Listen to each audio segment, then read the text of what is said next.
In še edina ženska med zasavskimi župani, kdo drug kot trboveljska županja Jasna Gabrič.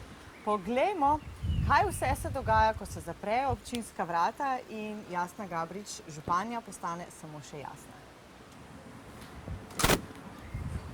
Živjo! Dober dan, dobrodošli. Ja, hvala.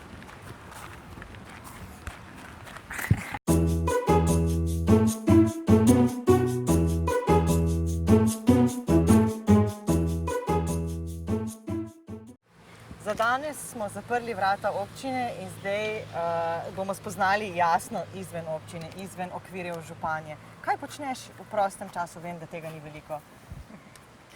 To je najtežje vprašanje, rajš imamo na politično, je lažje odgovarjati na njih. Kaj počnem v prostem času? Ja, marsikaj, če imam čas, preberem kako dobro knjigo, drugače grem na kako kavico, čeprav rečem na kavico, ne pijem kave, no na kako pijačo. Druženje malo s prijatelji, z družbo, čeprav zdaj je tega malo manj zaradi stanja, v katerem sem, ampak pa tudi zaradi tega, ker počasi že predajam posle in mi res vzame veliko časa. No. Vemo, da vsake toliko časa rada kakšno kolo, mogoče zdaj ne, sicer drugače pa, ne? Ja, drugače pa najrajši na kakšne naše vrhove. To mi je bilo zelo pri srcu. Zelo rada se izgubljam po njih poteh na kipah. Tam je zelo v redu. Zdaj, ko bo pa vroče, ne, pa takole, ko mi zadihati, je pa kaj drugega kot skok v vodo. Pa še tako povej, a kaj skuhaš, rada kuhaš ali ful rada raj sam ješ? Dober jem. Ne, če je treba skuhati, tudi skuham. Kosilo in tako naprej, ni problem. Ampak ker moj partner zelo rad tudi kuha, je eden izmed teh mojstrov, skoraj bi že rekla domačih, se po moje čisto kamot lahko s kom pomiru in vem, da on zelo uživa v tem, no, tako ko imamo dosti teh moških vodij kuhinj, sem mu to bolj ali manj prepustila. Če ga ni, če sem sama, to sama, ampak ni noben problem, no. Sem pa bolj večkrat on, to priznam. Če pa zavrtiva čas nazaj v tvoje otroštvo, tudi iz Trbovelj, v Trbovljah si odraščala, kakšni so tvoji spomini na takrat? Zelo zanimivi. Spomnim se sicer, dobro, zime so bile bolj tako, ne, dosti smoga, ne, in bolj slabega zraka. Tako smo velikokrat hodili tudi po zimi na malo više ležeče kraje, da sem malo zadihal. Zdaj tega k sreči več ni tako, no, razen v tistih predelih, kjer še kurijo na drva. Spomini na Salomine so dosti iger. Imeli smo včasih še tista igrala, zdaj so pač igrala na določenih punktih po mestu. Bazen, ne, tam zadaj je bil tudi dostikrat naša prostočasna aktivnost. Čist pošteno, a si bila nagajiv otrok? Ne, verjamete, ne? Ja, ne verjamete, ne? Se noben ne verjame. Ko mami razlaga, kakva je bila Jasna kot otrok, zelo umirjena. Bolj kot sestra in zmeraj tako pove anekdoto, da v vrtcu so rajš pazili mene, ker sem mirna, niso imeli veliko dela, sestra je bila pa kot hudiček majhen. Ampak skupaj ste pa zagotovo kaj ušpičile? Po moje sma kaj, no. Kakšen Bi spomin, znala kakšna mami kaj zgodbica? povedati. Ampak tvoje osebno življenje se bo zdaj precej obrnilo na glavo. Prihaja nov družinski član, to ni več skrivnost, tudi skrit ne moreš več, ne? A bomo kaj povedala, pride punčka, a pride fantek, a pride dva, mogoče trije? Ne, tega nisem nobene več povedala, tako da bo eden, no, to bo čisto v redu. Kaj je po spolu, še nisem nobeno povedala. Tako da bo to ostalo po moje kar tik do pred zdajci skrivnost, sploh za najbolj ožje družinske člane.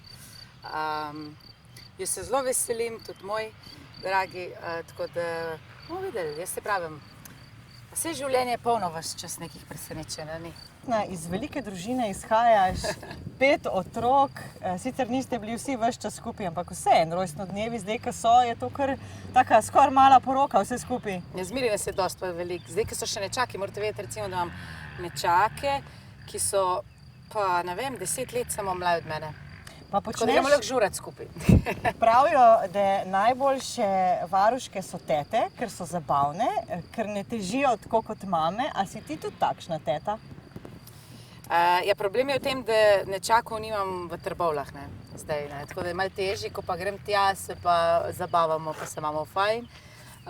Tisti ostali nečaki so pa že toliko starej, da bolj žuramo, kot da bi jih jaz kdaj pazila, ker sem bila tudi toliko mlada in jih ne bi mogla paziti, zdaj smo pa glih malo toliko narazen, da je pa še glih prav, če bi tudi kam šli.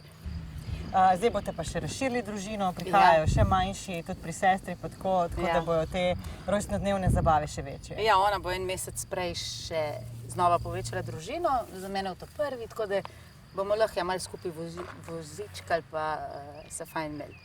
Super. Torej, osebnega sva zelo veliko povedala, nisva se pa dotaknili tvoje kariere. Kako si začela, že prej si omenila, da nisi bila najbolj živ otrok, da ta retorika se ti potem kasneje odprla? Ja, ne vem, kdaj sem bila dar govora. Ne vem, po moje v obdobju osnovne šole, pa takrat začetka na radiju dela, pa sem bila aktivna pri Logosu, tudi tam ti dajo malo dara govora, kaj treba kaj povedati. V gimnaziji. Tudi malo trema se odpravi, verjetno, ne? Ja, zelo, kar se javnega nastopanja tiče in tako. Pa šlo to kar tako naprej. In fajn. No, pa so bila pa aktivna študentska leta, malo pri študentskih klubih, pa v Ljubljani na Škisu. Pa smo šli malo v tujino delati, v Ameriko za par mesecev. Malo smo študirali v Estoniji, par mesecev, tako da res mi ni bilo nikoli dolg čas. Radio, potem novinarska dela, oziroma bolj spikerska dela. Kako pa politika? To je bilo pa naključno. Ker sem povezovala ene prireditve, me je potem ena od aktivnih članic, torej turističnega društva, vprašala, če bi bila tam šla v občinski svet, pa sem rekla ja, ampak dva pogoja, da se včlanim v stranko, pa da govorim, kar bo meni ležalo na duši. Tako sem postala občinska svetnica, sem spoznala to delo, pa ker je župan ostal brez dveh podžupani, so me takrat kot najmlajša vprašali, če bi prevzela, po moje tudi noben drug ni bil tako zainteresiran, to sred mandata. Pa sem rekla, zakaj pa ne, dajmo probati, ne. Zdaj ali bom sam jamrala, ko je vse narobe, ali pa bom del ekipe, ki bo pa probi nekaj narediti, ne. Ker večina bi sam jamrala, ne, ko pej pa narediti, ne. Tako sem jaz prišla v politiko, evo. Pa si se videla kot osnovnošolka ali pa srednješolka na neki taki funkciji? Ne, jaz nikoli nisem razmišljala o tem, da bom politik, res ne. Jaz sem šla tudi ekonomijo študirati, pol te mednarodne odnose, politologijo oziroma svetovne študije. Si se videla bolj v gospodarstvu kot mlajša, kako specifično delo mogoče? Pa se težko kaj vidiš. Jaz sem malo novinarstvo zaplavala, bolj v ekonomiji, mogoče ja, v kakem delu gospodarstva. Pa sem kaj hitro videla, da mi kar leži organizacija dela, management, in se mi zdi, da sem politiko začela z tega vidika imati, bolj organizacijskega management pristopa, da pač je treba določene stvari v pogon spraviti, da ne moraš sam govoriti pa filozofirati pa, ne vem, prazno slamo mlatiti, ampak da je treba nekaj narediti, ne, in da vsaka beseda, ki jo izrečeš, mora imeti tudi nek rezultat. Tako. Tako, po 5 letih županovanja boš odšla za 1 leto. Po moje boš prevzela najbolj pomembno funkcijo na svetu, kot pravijo, postala boš mamica. Mi ti ob tem seveda želimo najlepše trenutke, da jih preživite, da uživate. Sem prepričana, da tudi občani ti tako želijo. Obenem se tudi zahvaljujemo našim gledalcem. Tako smo danes spoznali županjo Jasno Gabrič. Čisto drugega vidika, pa še tebi damo priložnost, da pozdraviš naše gledalce. Ja, jaz vam želim pa tudi veliko uspeha pri vašem delu, vse lepo pozdravljam. Si želim, da bomo konstruktivni, da bomo skupaj držali. Jaz sicer se za kratko obdobje poslavljam, ampak jaz mislim, da bo kar hitro mimo, še prehitro po mojem minilo, tako da novi izzivi pa nas bo tudi že kar kmalu takrat tudi počakali. Čau! Srečno!